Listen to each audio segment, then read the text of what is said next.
خالد بن ولید نے گالی دے دی حضرت عبد الرحمن بن عوف کو، جو یہ آدھی حدیث بریلوی دیوبندی اہل حدیث پیش کرتے ہیں، یہ کو پوری حدیث بھی نہیں پیش کر سکتے، میرے صحابہ کو گالی مت دو، پوری حدیث نہیں بیان کرتے، یہ 6488 نمبر حدیث ہے مسلم میں پوری، یہ گالی میں نے آپ نے نہیں دی تھی، عبد الرحمن بن عوف کو گالی دی تھی خالد بن ولید نے، دونوں ہی صحابی تھے، آپ نے کہا خالد میرے صحابہ کو گالی مت دو، انہوں نے تو نہیں کہا یا رسول اللہ میں بھی صحابی ہوں، سورہ فاتح میرا بھی نہ ہے، ایک گل حضرت خالد بن ولید نے بھی پتا سی کہ میں کچھ ہو رہا، میں وہ نہیں ہوں۔ اچھا اب بات پوری مکمل اس طرح نہیں، تو وہ گالی دی انہوں نے ان کو، تو حضور نے فرمایا کہ اب تو احد پہاڑ کے برابر بھی سونا خیرات کر دینا خالد، تو عبد الرحمن بن عوف کے برابر نہیں ہو سکتا۔ خالد بن ولید وہ ہیں کہ جو فتح مکہ سے پہلے مسلمان ہوئے ہیں، ان کو حضور کہہ رہے ہیں کہ تو شاہی کوئی نہیں عبد الرحمن بن عوف کے مقابلے پہ، شاہی کوئی نہیں بھی چھوٹا لفظ ہے۔ معزز سامعین، آپ نے مرزا محمد علی انجینئر کا کلپ سنا، میں اس کے کلپ کا خلاصہ آپ کے سامنے بیان کر دیتا ہوں۔ سامعین، مرزا نے یہ کہا کہ رسول اللہ صلی اللہ علیہ وآلہ وسلم نے فرمایا کہ اے خالد ابن ولید، تو عبد الرحمن ابن عوف کے مقابلے میں شے کوئی نہیں۔ تو سامعین، آج کی اس نشست میں میرا مرزا سے مطالبہ ہے اور میرا مرزا کو چیلنج ہے، اور ٹائم مرزا کے پاس قیامت تک کا ہے۔ ویسے تو یہ لوگوں کو ٹائم دیتا ہے قیامت تک کا، لیکن آج میں اسے قیامت تک کا ٹائم دے رہا ہوں کہ مرزا تمہارے پاس قیامت تک کا ٹائم ہے۔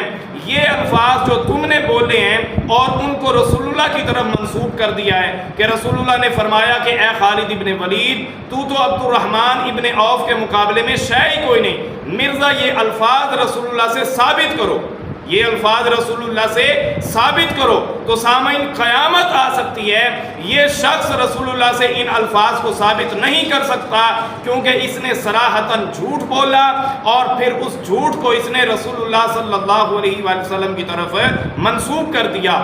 حالانکہ سامعین جو حدیث مرزا پڑھ رہا ہے، اسی حدیث میں جہاں رسول اللہ صلی اللہ علیہ وآلہ وسلم نے حضرت عبد الرحمن ابن عوف کی فضیلت بیان فرمائی ہے، وہیں رسول اللہ نے حضرت خالد ابن ولید کی فضیلت کو بھی بیان فرمایا ہے، جس کو مرزا نے اپنی رافضیت اور اپنے بغض صحابہ کی وجہ سے چھپا لیا ہے۔ اور پھر سامعین اس شخص کی بے باکی دیکھیں، آج تک تو یہ کہتا آیا کہ بابے تو شے کوئی نہیں، بابے شے کوئی نہیں، اب اس نے یہ بھی کہنا شروع کر دیا ہے کہ صحابہ اکرام بھی شے کوئی نہیں، نعوذ باللہ۔ سامعین اس کی بے باکی دیکھیں کہ اب صحابہ اکرام کے بارے میں بھی کہنا شروع کر دیا ہے کہ صحابہ اکرام بھی شے کوئی نہیں، نعوذ باللہ۔ اور پھر سامعین مرزا یہ کہتا ہے کہ بریلوی دیوبندی اہل حدیث مبارکہ کو آدھا بیان کرتے ہیں، حالانکہ سامعین مرزا نے خود اس حدیث مبارکہ کو مختصر بیان کیا ہے، کیونکہ اس نے حدیث پڑھی ہے مسلم شریف میں سے،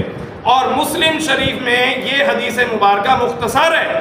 اور سامعین ایک بات اور ذہن نشین کریں اور بات آپ کے سامنے بالکل واضح ہو جائے گی، محدثین کبھی حدیث مبارکہ کو اپنے طریق سے مختصر بیان کرتے ہیں اور کبھی اپنے طریق سے محدثین حدیث مبارکہ کو مفصل بیان کرتے ہیں، اور اس حدیث کے بھی مختلف طرق ہیں، اور یہ حدیث مختلف الفاظ اور مختلف طرق کے ساتھ آئی ہے، اور اس پر ایک مکمل کتاب شیخ الاسلام ابن حجر عسقلانی رحمۃ اللہ علیہ نے تصنیف فرمائی ہے، جس کا نام جز فی طرق حدیث لا تسبوا اصحابی ہے۔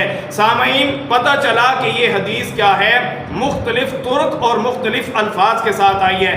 اب آئیں میں آپ کے سامنے ایک مثال صحیح بخاری میں سے پیش کر دیتا ہوں۔ سامعین یہ میرے ہاتھ میں صحیح بخاری ہے، امام بخاری رحمۃ اللہ علیہ کی کتاب ہے، اور یہ بیروت لبنان کی مطبوع ہے، اور سامعین اس کتاب میں حدیث مبارکہ کا نمبر 3673 ہے۔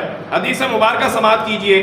قال النبی صلی اللہ علیہ وآلہ وسلم لا تسبوا اصحابی، رسول اللہ نے ارشاد فرمایا کہ میرے صحابہ کو برا بھلا نہ کہو، فلو ان احدکم انفق مثل احد ذهب ما بلغ مد احدهم ولا نصیفا، رسول اللہ نے فرمایا اگر تم میں سے کوئی ایک احد پہاڑ کے مثل بھی سونا خیرات کر دے اور پھر وہ میرے صحابی کے ایک مد یا آدھے مد غلہ کو بھی نہیں پہنچ سکتا۔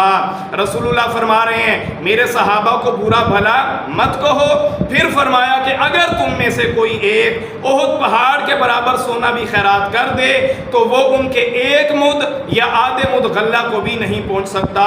اب سامعین، امام بخاری علیہ رحمہ نے بھی حدیث مبارکہ یہیں تک بیان فرمائی ہے، یہیں تک حدیث مبارکہ بیان فرمائی ہے جہاں تک ہم حدیث مبارکہ الحمدللہ پڑھتے ہیں۔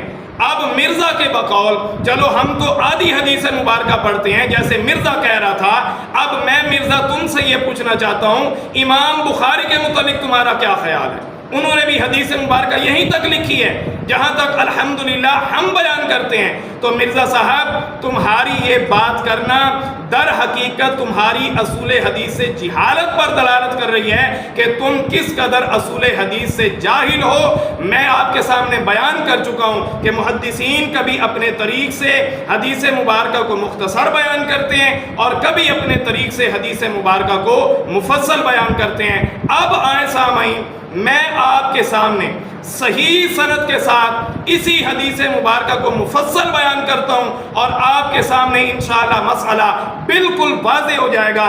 تو سامعین، یہ میرے ہاتھ میں کتاب العمالی ہے، لکھنے والے شیخ الاسلام ابن حجر عسقلانی رحمۃ اللہ علیہ ہیں، اور سامعین اس کی جلد نمبر 3 ہے اور یہ سعودی عرب کی مطبوع ہے۔ اور مرزا صاحب یہ وہی شیخ الاسلام ابن حجر عسقلانی ہیں جن کے متعلق تم کہتے ہو کہ ان جیسی بخاری کی شرح فتح الباری کسی اور نے نہیں لکھی، جن کے حوالہ جات سے تم نے اپنے ریسرچ پیپروں کو بھرا ہوا ہے، وہی شیخ الاسلام ابن حجر عسقلانی رحمۃ اللہ علیہ کی کتاب ہے۔ اور سامعین اس کتاب میں حدیث کا نمبر 2450 ہے۔ اب آپ سماعت کریں گے مفصل حدیث مبارکہ، آپ کے سامنے مسئلہ واضح ہو جائے گا۔ عن عبداللہ ابن ابی اوفا رضی اللہ تعالی عنہ قال شقا عبد الرحمن بن عوف خالد بن الولید الى رسول اللہ صلی اللہ علیہ وآلہ وسلم۔ حضرت عبداللہ ابن ابی اوفا جو کہ صحابی رسول ہیں وہ بیان فرماتے ہیں کہ حضرت عبد الرحمن ابن عوف نے شکایت کی حضرت خالد بن ولید کی رسول اللہ کے سامنے۔ فقالا، تو رسول اللہ نے ارشاد فرمایا، یا خالد، اے خالد، لما توزی رجلا من اہل بدر، کہ تو نے کیوں تکلیف پہنچائی اس آدمی کو جو اہل بدر میں سے ہے۔ پھر رسول اللہ نے ارشاد فرمایا، لو انفقت مثل احد ذهب لم تدرک عملہ، فرمایا اگر تم احد پہاڑ کے برابر بھی سونا خیرات کر دو تو تمہارا عمل عبد الرحمن ابن عوف کے عمل کو نہیں پہنچ سکتا۔ پھر آگے سامعین سماعت کریں۔ فقالا، یا رسول اللہ، تو پھر خالد ابن ولید کہنے لگے، اے اللہ کے رسول، انہم یقعون فیہ، کہ انہوں نے بھی میرے ساتھ جھگڑا کیا۔ جب اتنی بات حضرت خالد بن ولید نے کی تو رسول اللہ کیا فرماتے ہیں، ذرا غور سے سماعت کیجئے گا۔ اور سامعین یہی وہ الفاظ ہیں، یہی وہ الفاظ ہیں جن کو سننے کے بعد آپ کے سامنے مسئلہ واضح ہو جائے گا، اور یہ بھی آپ کے سامنے واضح ہو جائے گا کہ یہ مرزا کس قدر جھوٹا ہے اور اس نے کس قدر جھوٹ بولا اور پھر اس جھوٹ کو اس نے رسول اللہ کی طرف منسوب کر دیا۔ اب آپ سماعت فرمائیں۔ فقال رسول اللہ صلی اللہ علیہ وآلہ وسلم، رسول اللہ نے ارشاد فرمایا، لا توزی خالدن، کہ خالد کو تکلیف نہ دو، خالد ابن ولید کو تکلیف نہ دو، فَإِنَّهُ سَيْفٌ مِّن سُيُوفِ اللَّهِ سَلَّطَهُ اللَّهُ عَلَى الْكُفَّارِ۔ رسول اللہ نے فرمایا کہ وہ اللہ کی تلواروں میں سے ایک تلوار ہے جس کو اللہ نے کفار پر مسلط کیا ہے، جس کو اللہ نے کیا کیا ہے، کفار پر مسلط کیا ہے۔ رسول اللہ تو فرما رہے ہیں خالد ابن ولید اللہ کی تلواروں میں سے ایک تلوار ہے جس کو اللہ نے کفار پر مسلط کیا ہے۔ اب یہاں ٹھہر کر میں دو باتیں آپ کے سامنے کرنا چاہوں گا۔ اب ذرا مرزا کے کلپ کی طرف آئیں۔ مرزا نے یہ کہا کہ رسول اللہ نے فرمایا، اے خالد ابن ولید، تو عبد الرحمن ابن عوف کے مقابلے میں شے ہی کوئی نہیں۔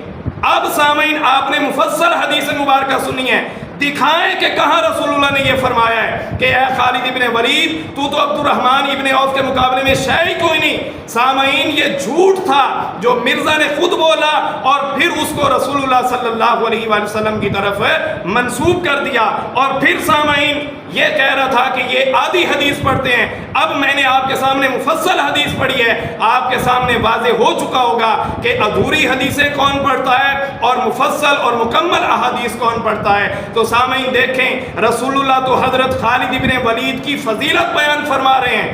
جہاں عبد الرحمن ابن عوف کی فضیلت بیان فرمائی, وہی رسول اللہ نے خالد ابن ولید کی فضیلت بیان فرمائی کہ وہ اللہ کی تلواروں میں سے ایک تلوار ہے جس کو اللہ نے کفار پر مسلط فرمایا ہے. اور پھر اس حدیث مبارکہ کے متعلق علامہ ابن حجر عسقلانی رحمۃ اللہ علیہ فرماتے ہیں, قال ابن حجر ھذا حدیث حسن, کہ یہ حدیث حسن ہے. یہ حدیث کیا ہے؟ حسن ہے. اور پھر آپ آگے فرماتے ہیں کہ اس میں ایک راوی ابراہیم بن سلیمان ہے, اور فرماتے ہیں وَهُوَ ثِقَةٌ عِندَ الْجَمْهُورِ, اور وہ بھی جمہور کے نزدیک کیا ہے؟ ثقہ راوی ہے. اور پھر فرماتے ہیں بقیہ اس کے تمام راوی رجال الصحیح, صحیح بخاری کے راوی ہیں. شیخ الاسلام ابن حجر عسقلانی رحمۃ اللہ علیہ حضرت عبداللہ ابن ابی اوفا کے طریق سے مفصل حدیث مبارکہ لائے ہیں. مرزا صاحب یہ ہے مفصل حدیث مبارکہ جس میں رسول اللہ نے حضرت عبد الرحمن ابن عوف کی فضیلت بھی بیان فرمائی ہے اور حضرت خالد ابن ولید کی فضیلت بھی بیان فرمائی ہے, جس کو تم نے چھپا لیا ہے, اور اس کو چھپانا تمہاری مجبوری تھی. اگر تم اس مفصل حدیث مبارکہ کو پڑھتے تو تمہاری رافضیت کا پردہ چاک ہو جاتا اور صحابی رسول کی شان نکھر کے سامنے آ جاتی اور تمہیں حضرت خالد ابن ولید پر تان کرنے کا موقع نہ ملتا. اور اس سے آگے یہ میرے ہاتھ میں کتاب مجمع الزوائد ہے, لکھنے والے جلیل القدر امام حیثمی رحمۃ اللہ علیہ ہیں, اور سامعین اس کی جلد نمبر 9 ہے اور یہ بیروت لبنان کی مطبوع ہے. اور مرزا صاحب یہ وہی امام حیثمی رحمۃ اللہ علیہ ہیں جن کے حوالہ جات سے تم نے اپنے ریسرچ پیپر کو بھرا ہوا ہے. تو سامعین دیکھیں امام حیثمی رحمۃ اللہ علیہ اس حدیث مبارکہ کے متعلق کیا فرماتے ہیں. حدیث کا نمبر 15878 ہے. فرماتے ہیں رواہ الطبرانی فی الصغیر والکبیر باختصار.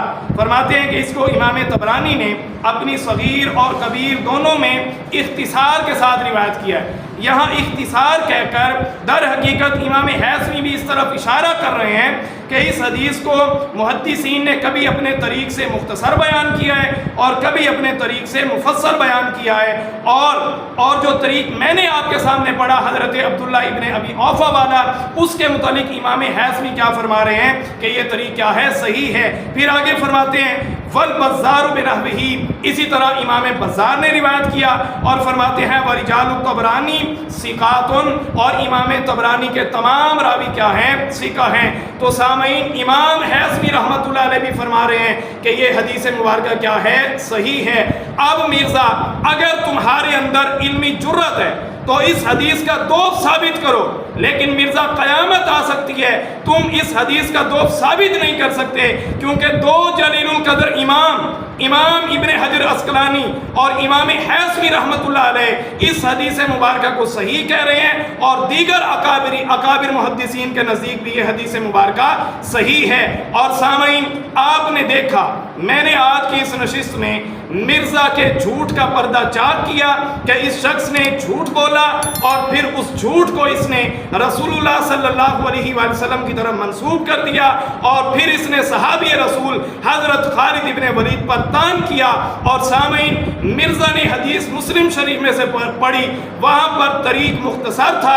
میں نے آپ کے سامنے حضرت عبداللہ ابن ابی اوفا والے طریق سے حدیث مبارکہ مفصل بیان فرمائی, جس میں رسول اللہ صلی اللہ علیہ وآلہ وسلم حضرت عبد الرحمن ابن عوف کی فضیلت بھی بیان فرما رہے ہیں اور حضرت خالد ابن ولید کی فضیلت بھی بیان فرما رہے ہیں. تو سامعین میں نے آپ کے سامنے واضح کیا کہ جہاں رسول اللہ نے حضرت عبد الرحمن ابن عوف کی فضیلت بیان کی, وہیں حضرت خالد ابن ولید کی فضیلت بیان کی, جس کو مرزا نے اپنی رافضیت اور اپنے بغض صحابہ کی وجہ سے چھپا لیا. لیکن میں یہ کہنا چاہتا ہوں جب تک رسول اللہ کے صحابہ کے جانثار موجود ہیں مرزا ہم تمہیں صحابہ اکرام کی فضیلتیں چھپانے نہیں دیں گے. ہم اسی طرح تمہاری رافضیت کا پردہ چاک کرتے رہیں گے اور انشاءاللہ تمہارا علمی و تحقیقی تعاقب جاری رہے گا. وما علیہ الا البلاغ.